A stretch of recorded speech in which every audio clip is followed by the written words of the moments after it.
São 8 horas e 53 minutos, é hora da participação do jornalista Cláudio Zaidan no Jornal Gente. Claro que o Zaidan vai conversar conosco um pouco sobre a operação de hoje da Polícia Federal, alvos ligados ao ex-presidente Jair Bolsonaro. Zaidan, bom dia para você, seja bem-vindo ao papo conosco aqui. Bom dia, Pedro, bom dia a todos. Bom, o fundamento dessa ação é o depoimento à Polícia Federal do Mauro Cid. Esse é o fundamento de tudo que foi determinado, autorizado e ordenado pelo Alexandre de Moraes nessa operação da Polícia Federal. E o que já havia vazado, havia até uma certa impaciência. Puxa vida, mas tantas coisas importantes vazaram do depoimento do Mauro Cid, e de repente esse silêncio, ninguém diz mais nada, que consequências haverá daquele depoimento? E o último vazamento foi o mais grave, porque ali era dito, ou teria sido dito pelo Mauro Cid aos policiais, que o Felipe Martins, agora detido, teria levado a tal minuta, o tal projeto de golpe para o Jair Bolsonaro. E que o Bolsonaro, inclusive, teria feito uma revisão, onde estava ali a sugestão de prisão de todos os ministros do Supremo, que ele teria feito uma correção. Não, só o Alexandre de Moraes, dos ministros do Supremo, deve ser preso. É isso que está naquele vazamento do depoimento do Mauro Cid, não é? E que voltou, então, a minuta corrigida, com seu projeto definido, com sua versão final, e, segundo o Mauro Cid, conforme vazou, depois que o Mauro Cid conversou com os policiais, ele, Mauro Cid, viu essa que seria a minuta definitiva, o projeto definitivo. E que, então, Bolsonaro teria realizado 2 reuniões com os chefes das Forças Armadas. E aí, segundo Mauro Cid, que disse ter participado dessa reunião, que foi inclusive contestado por gente que o próprio general Heleno, que disse não, uma reunião como essa não teria a participação do Mauro Cid, mas isso é o dito pelo não dito. E foi aí que o Mauro Cid disse, essa é a versão que ele apresentou, que quando o Bolsonaro apresentou esse projeto de golpe, apenas o almirante Almir Garnier Santos teria concordado, teria colocado a Marinha à disposição. E que a Aeronáutica e Exército não concordaram, e que, inclusive, o Exército, claro, ele é sempre decisivo, não é? Nesse tipo de consideração. E teriam dito que não participariam disso. Esse é o primeiro ponto. Agora, Mauro Cid está dizendo a verdade, porque não basta alguém chegar e dizer, olha, vocês vão me dar um prêmio, não é? A minha punição será menor, eu terei benefícios, então a minha colaboração é a seguinte. Não basta isso. De acordo com a lei, nunca bastou isso, desde que foi estabelecida a delação premiada ou colaboração premiada, como é dita formalmente. É necessário que haja, no mínimo, evidências, não é? A cronologia dos fatos tem de ser demonstrada. 2 reuniões do Bolsonaro com comandantes das forças. Haverá algum meio de demonstrar se essas reuniões ocorreram ou não. Não é? A ida do Martins ao gabinete presidencial 2 vezes. Tem como saber se isso é verdade ou não, se essa reunião aconteceu. Se houve a reunião de Bolsonaro com os militares, também é possível buscar evidências e até provas da participação ou não de Mauro Cid na reunião, porque se ele não participou da reunião, um eventual depoimento dele fica esvaziado. Se ele participou, não. Ele estava lá, ele ouviu. E há um outro ponto, que é, digamos, o elemento que reúne todas essas investigações, que é GLO. O tempo todo buscou-se a garantia da lei e da ordem, a decretação dessa garantia da lei e da ordem, seja naquele 7 de setembro de 21, quando já houve uma marcha em direção ao Supremo E agora sabe-se o Fux ligou para autoridades, inclusive para o governador do Distrito Federal, e disse: olha, eu coloquei gente armada em posições estratégicas, e se eles avançarem a última barreira em direção ao Supremo, eles vão atirar. Atiradores de elite que foram colocados ali, com a decisão do Fux, então presidente do Supremo Tribunal Federal. E também a ideia de que a tentativa de um atentado em dezembro de 22, aquela história da bomba perto do aeroporto de Brasília. E o próprio 8 de janeiro, como, digamos, ponto culminante, que tudo isso teria a ideia de uma GLO, que na verdade seria muito mais ampla. Também o artigo 142 sempre foi evocado nessas ocasiões, dizendo que, diante de uma contenda incontornável e sem solução entre entre os três poderes, ou pelo menos entre dois dos três, que caberia um papel moderador e decisivo das Forças Armadas, desde que convocada por um dos poderes. E aí vem essa ideia, que está, obviamente, nas decisões do Alexandre de Moraes, ela permeia todas as decisões do Alexandre de Moraes nesse caso, que é a ideia de que a GLO seria o ponto imediatamente anterior à tomada do poder por militares, né? Com a participação do Bolsonaro, que permaneceria na presidência. É isso que move todas essas decisões do Alexandre de Moraes. Agora, bastam declarações do Mauro Cid como ajudante de ordens do Bolsonaro? Não são suficientes.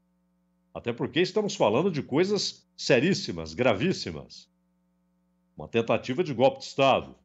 É preciso evidências, em alguns casos, provas cabais. E é claro que quando o passaporte do Bolsonaro é requerido, é porque isso é uma oficialização de que ele é um dos investigados. O que é uma obviedade, de resto, né? Se chegou ao general Heleno, se chegou ao Braga Neto, é claro que o Bolsonaro está na linha de investigação, daí o pedido para a entrega do passaporte. Mas o fundamento de tudo isso é o depoimento do Mauro Cid, que liga, inclusive, uma série de fatos que parecem desconexos, desde a venda das joias nos Estados Unidos, passando pela adulteração de cartões de vacina.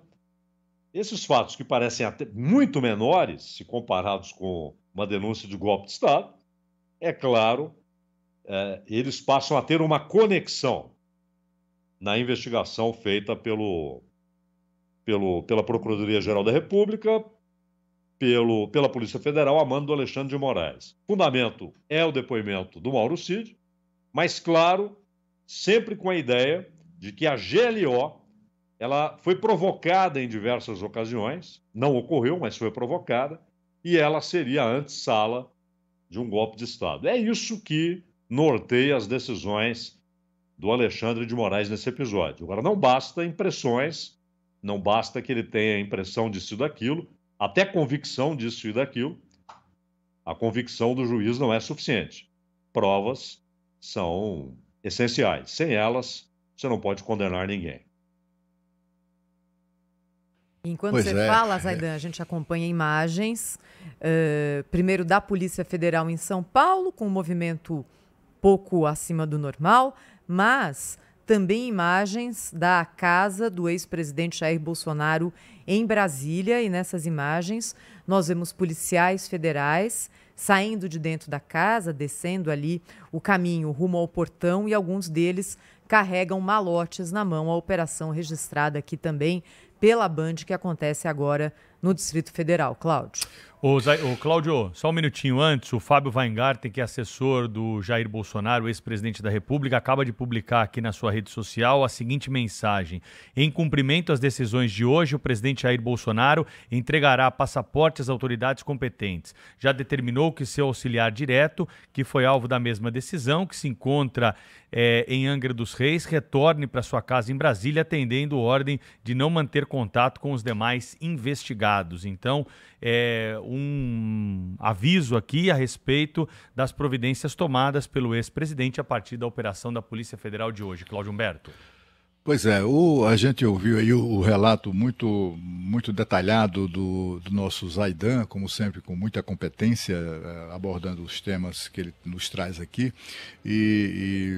Enfim, o fato é que se a gente espreme tudo isso, né, o que temos são suposições, né? Suposições a partir do depoimento do ex-ajudante de ordens, que, como disse o general Augusto Heleno, não participaria de uma reunião desse nível, né? Não participa mesmo. Eu tenho experiência de haver participado de um governo no Palácio do Planalto e eu conheço esse rito, né? Essa liturgia.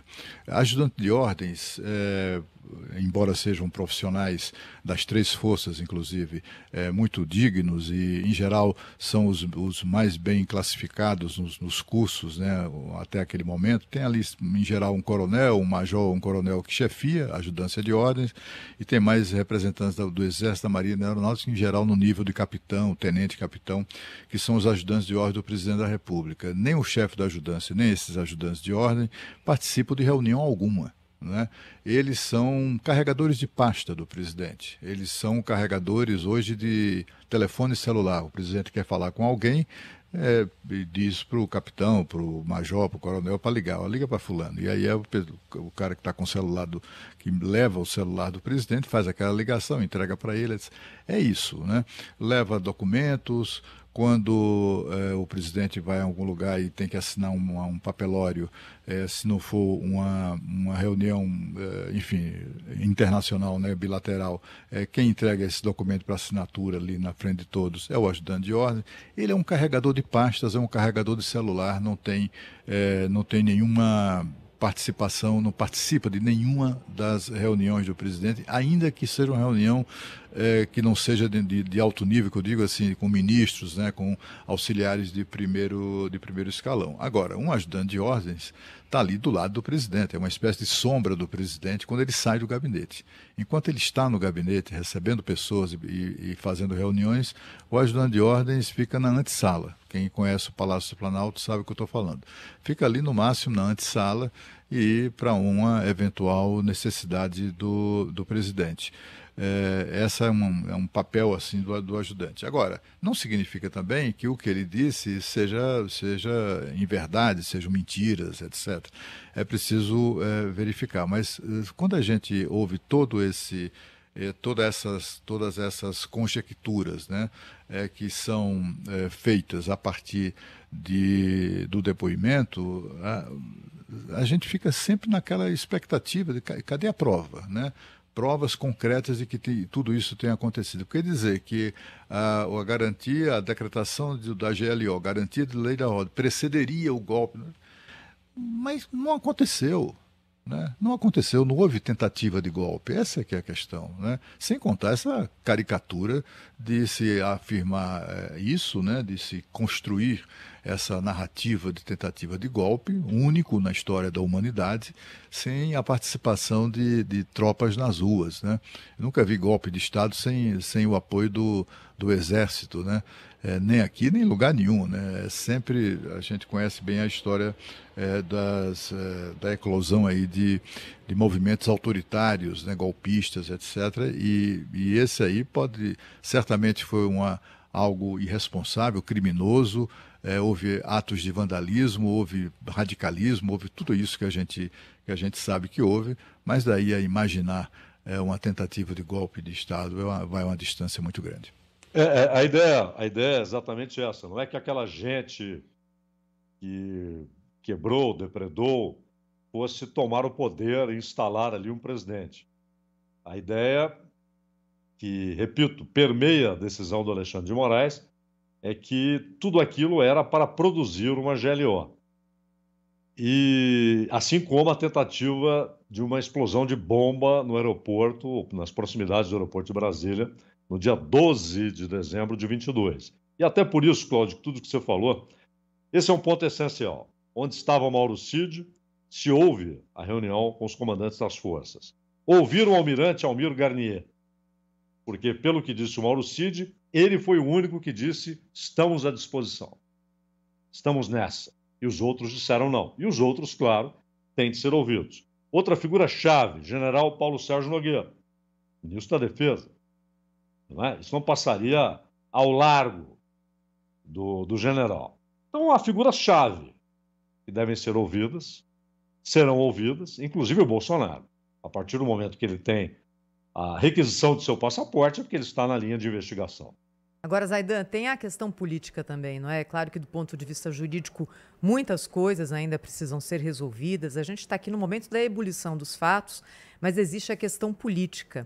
E é emblemático que isso aconteça no momento em que o presidente Lula, e nós colocamos a palavra dele agora há pouco, em entrevista a uma emissora de rádio de Minas Gerais, esteja justamente nesse movimento de aproximação com governadores de estados muito populosos, que tiveram as eleições em 2022 vencidas por pessoas próximas, aliados, ou pelo menos ideologicamente mais alinhados com o presidente Jair Bolsonaro. É o caso de São Paulo, com Tarcísio de Freitas, do Paraná, com o governador Ratinho, no Rio de Janeiro, com o governador Cláudio Castro, e hoje, num evento público que Lula terá com o governador Romeu Zema, também dessa linha ideológica. Aliás, foram muito poucos os estados vencidos pelo PT na eleição de 2022 e os mais populosos não tiveram essa escolha nas urnas. De qualquer forma, no jogo da política, existe uma relevância nisso também, não existe, Zaidan? Não há dúvida. O Lula tem a ideia de isolar o Bolsonaro politicamente. Agora, o Cláudio Castro, por exemplo, que há muito tempo é carta fora do baralho, foi especulado como sendo um dos pré-candidatos, né, à indicação do grupo bolsonarista, desse campo político bolsonarista, a ser o candidato em 2026. Imagina, nunca teve a menor chance e agora menos ainda. O Tarcísio, que hoje é muito realista, então ele trabalha com a ideia de reeleição e não com a ideia de ser candidato em 2026, e ele sabe que ele terá de jogar essa partida de maneira muito equilibrada. Ele não pode mostrar-se um empolgado pela aproximação do Lula, mas não pode desprezá-la, não pode desprezar essa aproximação. Então ele está fazendo esse jogo, tanto que ele se encontra com o Lula, dá sorrisos, dá abraços, o pessoal grita, volta para o PT, ele nunca foi do PT, mas participou ali do governo Dilma, indiretamente, e aí vem um dos assessores do Tarcísio e um dos deputados que o apoiam na Assembleia, para dizer, olha, ele nem queria estar ali e tal, né? Porque são os ossos do ofício, as obrigações de ser governador. O Zema é o mais recalcitrante, porque a questão da dívida, Minas tem uma dívida de 160 bilhões de reais com a União. E o que aconteceu? Como o Zema não aceitou, porque o Zema quer privatizar a CEMIG, e o projeto apresentado pelo governo para resolver a questão da dívida é a federalização da CEMIG. Ela passaria para as mãos da União. E o Zema não quer isso. Ele quer privatizá-la. Aliás, quer, inclusive, dar uma rasteira na Constituição Mineira que exige referendo para a privatização da CEMIG. Isso vem desde os tempos de Itamar Franco. E o que aconteceu? O Rodrigo Pacheco percebeu a bagunça e se meteu como intermediário. O Rodrigo Pacheco quer ser o grande negociador da dívida de Minas, porque ele quer ser o governador de Minas. Não é? Então o Zema é o mais recalcitrante, mas agora esse encontro em Belo Horizonte pode acalmar as coisas. Hoje, mas olha, dessa turma toda, talvez aquele que tem mais chance, é muito cedo, muita coisa vai acontecer, é o Ronaldo Caiado. O Ronaldo Caiado hoje é o nome mais forte para representar esse grupo político na eleição em 26. Hoje, não sabemos daqui a um ano.